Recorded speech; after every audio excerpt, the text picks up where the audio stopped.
Hello everyone, Nordin Zouareg here. Before we actually jump into today's episode, I want to share something special with you. What you are about to hear today is a throwback episode from season 1 of the No Limits Life podcast. When we first released this conversation, our audience was very much smaller, and many of you never had the occasion or the opportunity to actually hear it. As our community continues to grow, I wanted to revisit some of the conversations that have had the greatest and the most impact on our listeners. I'm also excited to share that my new book, The No Limits Life 365 Daily Meditation to Unlock Your Strength and Live Beyond Your Comfort Zone, will be released very soon, September 1st. This book is the culmination of more than 4 decades of my coaching, personal growth, and life experience. It's designed to help you strengthen your mindset, build resilience, and make one intentional decision every day that moves you closer to the life you're capable of living. If you're ready to live beyond your comfort zone and unlock the potential that's already within you, you can pre-order your copy today at the NoLimitsLifeBook.com. NoLimitsLifeBook.com. Now sit back, enjoy this special throwback episode, and as always, keep living with no limits.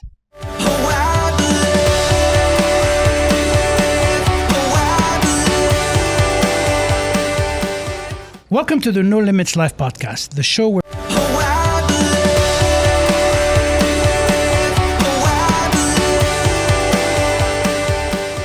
Welcome to another powerful edition of the No Limits Life podcast. I'm your host, Nordin, joined by my co-host, Ken. Hey, Nordin. Today's guest is the embodiment of grit, purpose, and transformation from a remote village in Northwestern Kenya, where opportunities were few and poverty was common. He has risen to hold leadership positions in medicine, education, and public health advocacy. This conversation is about defying the odds, honoring those who lift us, and turning hardship into fuel for service. When you walk through doors once thought closed to people like you, don't just walk through, hold them open for those behind you. Our guest is a Rhodes Scholar, a practicing physician, a teacher, and an avid marathon runner, and the current president of the Arizona Osteopathic Medical Association. Please join us in welcoming a man whose journey redefines what's possible, Dr. Lokale. Welcome to the show. Thank you so much for having me. Always. Let's begin with this quote. When you walk through doors once thought closed to people like you, don't just walk through, hold them open for those behind you. How does that message reflect your life and mission? I think that quote kind of embodies how I look at my service to my alma mater, my medical school, and just my life, giving back to the community. Giving back, so yes. For me, I've been able to do that in several ways, by holding leadership positions. I teach medical students. I don't have to teach, but I love to teach. And this is a way that I can give back to the community. I give financially. So I give time, talent, and treasure to all those people that have kind of helped me along the way. Time, talent, and treasure. It's beautiful. What were those doors? Tell us a little bit about your background and how those doors were closed at one point and you managed to open them. I grew up very poor. My mother and my father lived in a very remote area in Kenya. They were nomadic pastoralists. When I was 2 months old, my father was killed in a cattle rustling raid by another tribe. So what these communities in the desert in Kenya, what they would do is they would go to other villages, a different tribe, and they would raid their cows. They would take their cows, their goats, whatever the livestock that they had. In one of these instances, my dad was 32 years old. Wow. And, he was just guarding the village, and someone shot him and he was killed. Back in the day, used to be like spears, so arrows. Yeah. But as the time went in the late 70s, now you had the AK-47s coming in, all the G3 guns and things like that. So he was killed in one of these raids. So he was killed when I was 2 months old. 2 months old. And I had 2 older siblings. My mother was now widowed, and she went back to her family because my dad's family took the remaining livestock that they had, all the property. You can't inherit property as a woman in Kenya. So she had to go back to her family. Oh my gosh. And then her family is like, well, you have 3 kids. You got to find yourself another husband. So she traveled 200 miles south where she could get a job in a more agrarian community. So she worked in people's farms. She cleaned people's houses. She did the menial tasks that would give her any kind of income. To raise his child. Exactly. And you went with her, or you? Yeah. You did? Okay. All the 3 of us went with her. Wow. Okay. So you and your 2 brothers. my brother and my sister. Okay. Yeah. So while she was working in these farms, she realized that none of the kids were at these houses. They were always somewhere else. They call this place school. And the older ones had jobs. So she, in her mind, she's like, maybe if I put my kids at this place called school, they'll probably get a job. And that's how she came up with this idea that, maybe I can give them an inheritance. But it's very improbable because you have to go through all these things. You have to pay for school. You have to send the kid away most of the day because in the tribe, the kids were there to help you, look after the goats, look after things at the house. But this was a different concept. My mother was not educated, but she was very smart. So she figured out, well, I'll just send these kids to school, see what they can do there. And that's how we were put into school. So the doors. Yeah. So that was the first door. The doors started to open for you. Exactly. Yes. It's both a very, very poignant story, very hard to hear, but it's also beautiful because your mom was doing everything to raise you, and she was the warrior, just like mine. Yeah, mine was illiterate, and she did the same thing. You were raised in one of the most underserved regions. People don't understand what that is. I want you just told us the story, but I want to know what is that? I mean, that region, what was going on there? You mentioned the raids and all that. Was it war-torn already then? I think it's just, most of it is lack of resources, right? People come in to attack you because they don't have resources. They come in to attack you. See what you have. They're like, well, maybe I'll get some of that. So I think, lack of resources. Kenya is, compared to our neighborhood is not very peaceful. I mean, when I was growing up in the 80s, Uganda was going through its war with Idi Amin, and Museveni came in and did what he did. Sudan was at war. Ethiopia wasn't any better. Somalia was war torn. So everyone around us was just in dire straits. But we were okay. We were that beacon of peace. But we still have no resources. So we were better than other people, but we had we almost had nothing. So from that nothing, there's so many questions I can ask, and I'm sure, Ken, you have so many too. But listening to Dr. Lokale right now, I can't help myself but say, okay, well, I want to know from there what happened then. So your mom raised you, and you had the opportunity to go to school. Then what happened? So how those doors continue to be open. It is the most improbable story. So that's what we want to hear. Exactly. So in that 8-year span, we got to like 5th grade, and we had, by happenstance, this guy, he became the headmaster of my primary school. Here, you can open enroll to any school. There, you get the village school. If it's a good school, you're set. If it's not, you're done, right? So for my first 5 years, you just go through the motions. And then my 6th, 7th, and 8th grade, this headmaster came in, and his whole thing is, we are going to be the best school in the district. Nice. And that meant that we had to change the way we learned. We had to change what time we came to school. We had to change the whole attitude. He recruited the best teachers in the district to make sure that the kids had the best resources. So in Kenya, after 8th grade, so 8th grade, and then at the end of high school, you take one exam.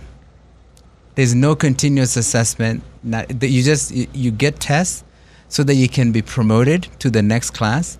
But really, at the end of it, it's that 8th grade exam and that fourth year exam as a senior that determine whether you move to the next level from primary, secondary, tertiary education, whatever it is, right? In 8th grade, there's a test that takes 3 days. And 3 days. 3 days. How many hours per day is the test? So it's from like 8 to 4 o'clock. Different papers. You get English, you get math. And that's to graduate to what? To secondary school. Okay. Yeah. So you get this 3-day exam, and during my year, maybe 500,000 kids took the test. Now, you pass the test, you go to a high school. It's usually a boarding school, segregated per sex, that kind of thing. Mm-hmm. Now, most high schools, you have to pay an equivalent like $200 a year because, they have to feed you, they have to house you, the whole thing. If you don't have that money, you probably won't go to high school. Even if you pass the test? Even if you pass the test. Wow. Now, my problem was the opposite. I could pass the test, but my mother didn't have the money to send me to a good high school. So guess what? Another door opens. There's a guy. He was part of the King's African Rifles, born in Kenya in 1933, and so he was a Kenyan citizen but British by birth. He was serving the Queen, and he was in charge of incarcerating freedom fighters during independence. After a couple of years, he started having disillusionment about this whole what he was doing in his life. And he's like, I'm incarcerating all these men. Their kids are on the street. They have no prospects at all. They're not going to school. They're not becoming anything.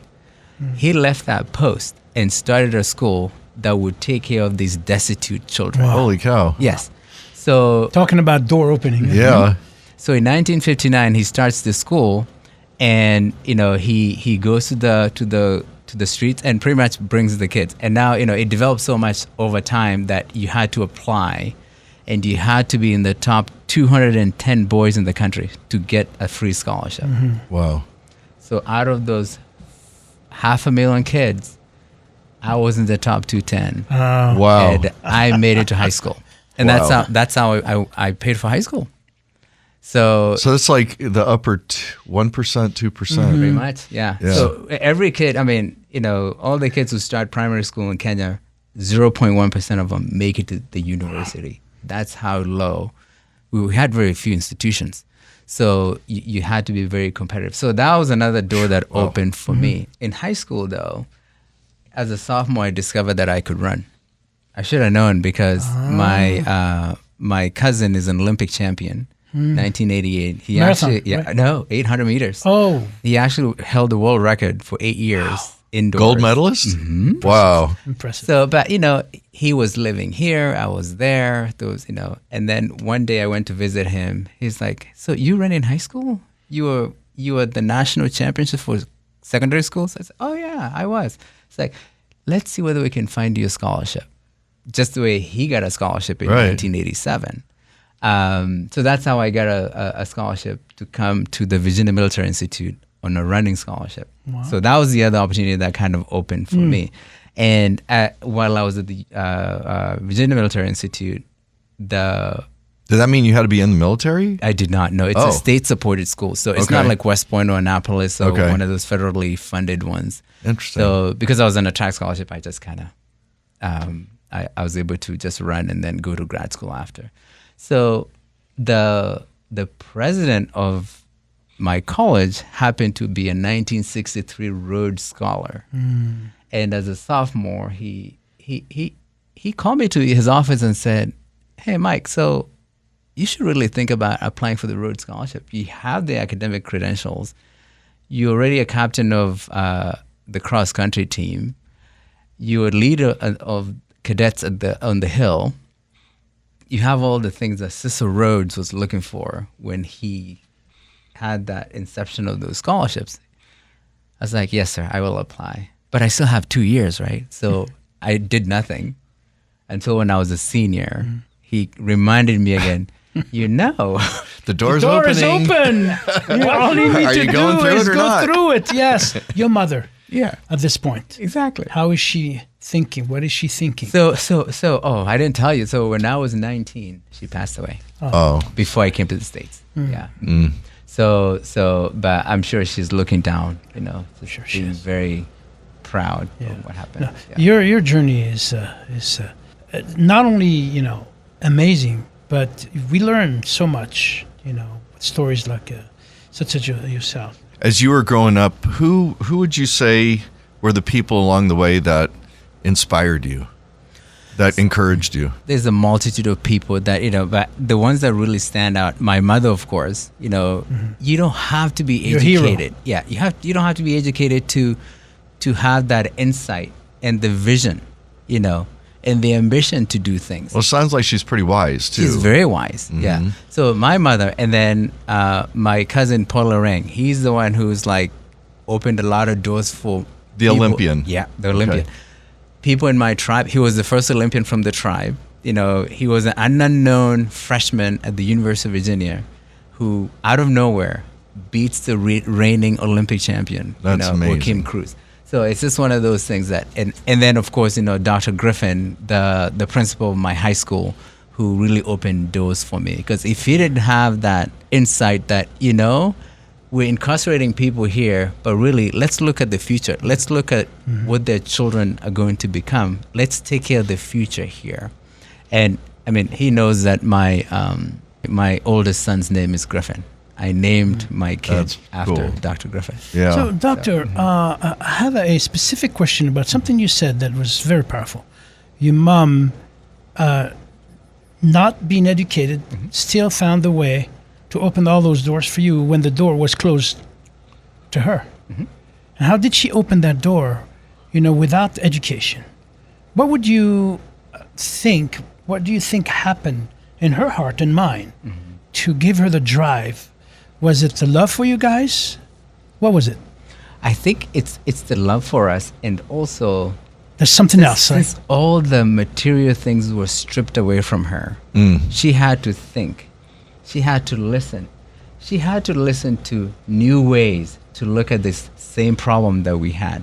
How do you get out of poverty? How do you get out of your current problem? She right? asked the right questions. Yes, and listen to people. Yeah. I think that's what it is. Yeah, I think, one of the most important thing that we need to know about the way we think is either we think negative and we dig our hole deeper, or we ask the right questions, because the parts of the brain that are willing to push you forward are those that you prompt the questions. Instead of saying, feeling sorry for yourself, you say, what's next? How can I get out of this? How can I get out of my hole? What is there, for me that would help me, get out of this predicament? So ask the right questions, because otherwise your brain does what you tell it to do. So if you feel sorry for yourself, it'll continue feeling sorry for yourself. But if you ask the right question, you are prone to find solutions. Yeah, absolutely. That's profound. I'm thinking about your mom. She's wise, because I can tell she's a very wise person. And then obviously I think she passed that wisdom to you. So we have a lot of young people that watch and listen to this. So what wisdom would you want to pass along to them if they wanted to do something special with their lives? I think, not giving up it's cliche, but always looking for that next opportunity. And when you get that opportunity, cling to it like your life depends on it, because that opportunity will give you the next opportunity. And that's really all we can ask for. You can give people the world, but they have to decide what to do with that opportunity. So cling to it, make the best of it. Let's put it in the context of the door opening. Okay. Now you have these doors open and you see clear. You see opportunities. You can see them. Was it the case for you? Because for me, I always saw something else. That's the only way I could get to the top, by knowing where I was going.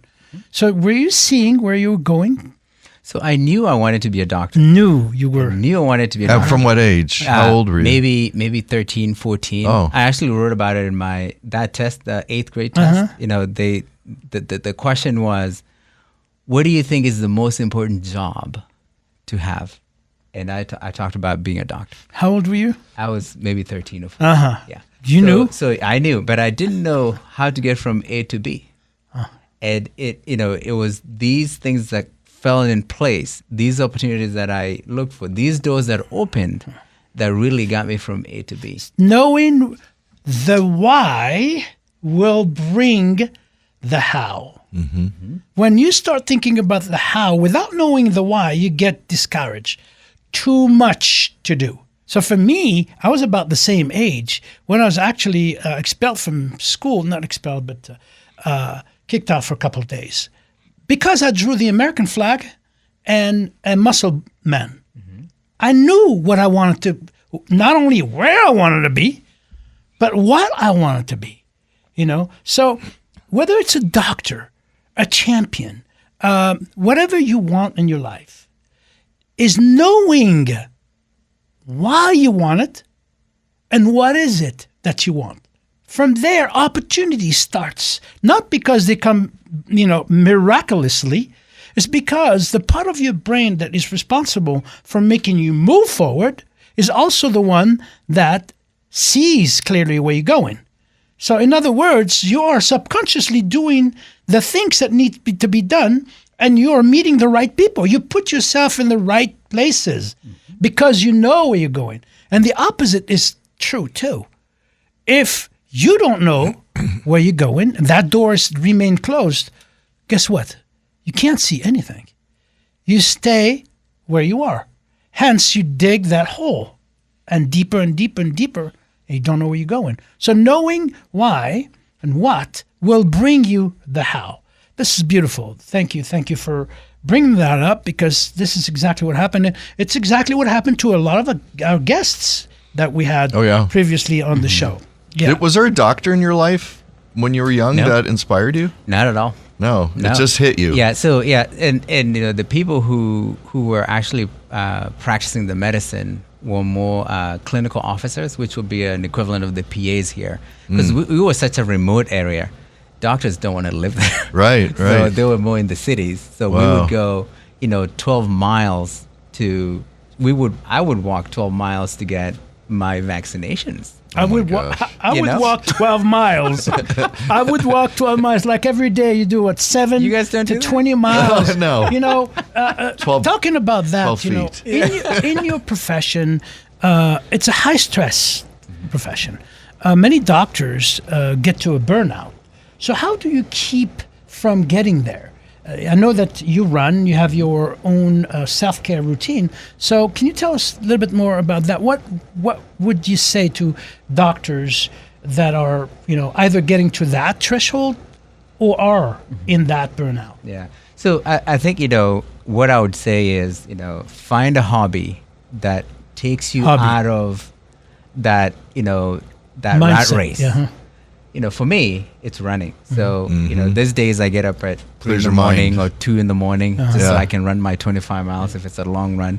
I think I'm still in REM sleep. Yeah, that's fine. So I'm up at that time. Yeah, yeah, you are. You're texting everybody at 3.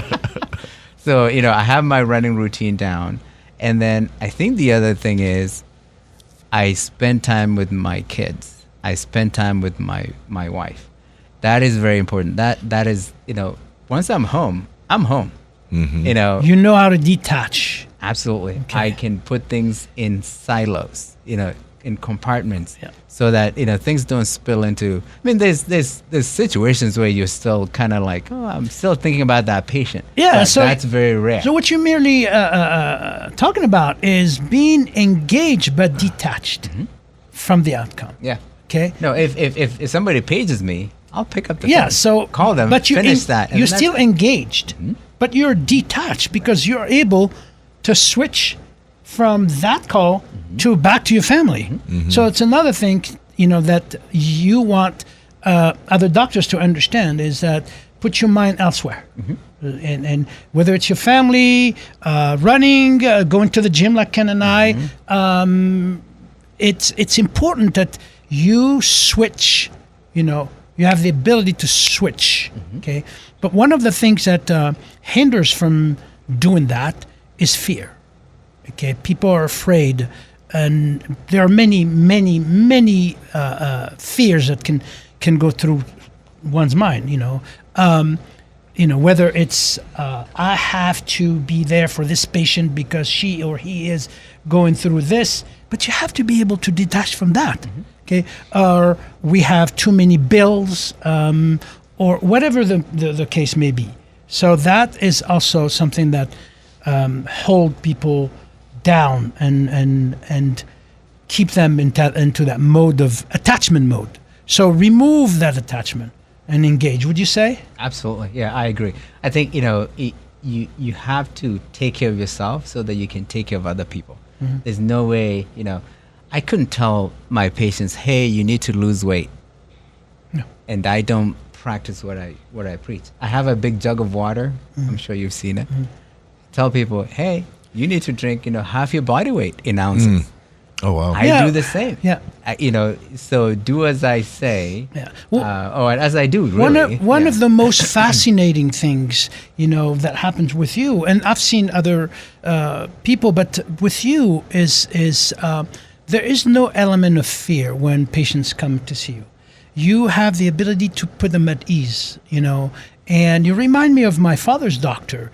My father's doctor used to go to the house. When they visited, house calls are and nice, yeah. he would sit down. He wouldn't even do it because my father would complain. Oh yeah, no, my mom would call, and as soon as the doctor showed up, my father's talking to him, drinking coffee, blah blah blah, for half hour, and then he says, "Okay, Mr. Zuareg, let me check your blood pressure. You're fine, okay." And my mom would go, "Yeah, right. An hour ago, you were feeling and now."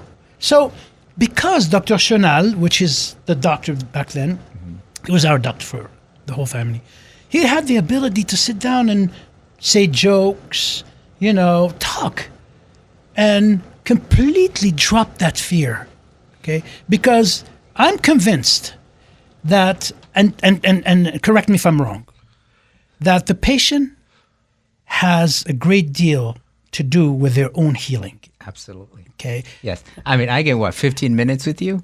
You get the rest of time. And one of the things that is fascinating to me is that if a patient does not tell you exactly how they feel, it's hard to diagnose anything, right? So hence the practice of medicine. It's a practice. Yeah. But if you do that practice with your kind of using your kind of energy, the ability to put people at ease, it's so much better for a patient. And that's why I tell my patients, in everything that we do, you are the boss. Yes. You decide when to wake up. You decide what kind of exercise you do. You decide what food you are the boss. I give you advice. I give you recommendations. But at the end of the day, and that's very empowering for people. They're like, I can do this. I can do that. One of your patients said this to me. He says, every time I go to see Dr. Lokale, my blood pressure when his assistant takes it is to the roof. And then he comes in, 2 minutes later, he takes it, it's normal. That's what you do. Your energy. I've seen doctors freaking out the patients. Oh, sure, yeah. What do they call that when the patient's white coat syndrome? Yeah. Yeah. White coat, yeah. Yeah. And so you're the opposite. You have peace to you. I hate to say this, but we're going to have to wrap it up. Okay. We're going to have you here again because there's just way too much to talk about with you. Happy to. But we do want to thank all of our viewers, listeners. We can't even tell you how much we appreciate you listening to us, watching to us. So please, if you liked this episode, please share it, like it, subscribe, and we can't wait for you to comment. Absolutely. Yes. But thank you for coming. Thank you. Appreciate it. Follow your heart. All you gotta do is follow. All you gotta do is follow your heart. Thanks for listening to this special Season 1 throwback episode of the No Limits Life podcast. I truly hope today's conversation gave you more than inspiration. I hope it gave you an insight, a practical insight that you can apply to your own life. If this episode resonated with you, please share with someone who could actually benefit from it. benefit from hearing it. One conversation can change a perspective. One new perspective can change a life. So before you go, I'd also like to personally invite you to check out my upcoming book, The No Limits Life, 365 Daily Meditations to Unlock Your Strength and Live Beyond Your Comfort Zone. This book, as I said earlier, represents the culmination of more than 4 decades of coaching, elite athletics, personal growth, and the life lessons I've learned through adversity, resilience, and transformation. It's not a book you'll read once and place on a shelf. It's a daily companion designed to help you strengthen your mindset, build lasting resilience, and become the person you were created to be. One reflection, one habit, and one intentional decision at a time. You can pre-order your copy today at thenolimitslifebook.com. And thank you for being part of the No Limits Life community. Remember, nobody becomes exceptional in one defining moment. You become exceptional through thousands of intentional decisions. Your life is happening now. So until next time, keep living with no limits.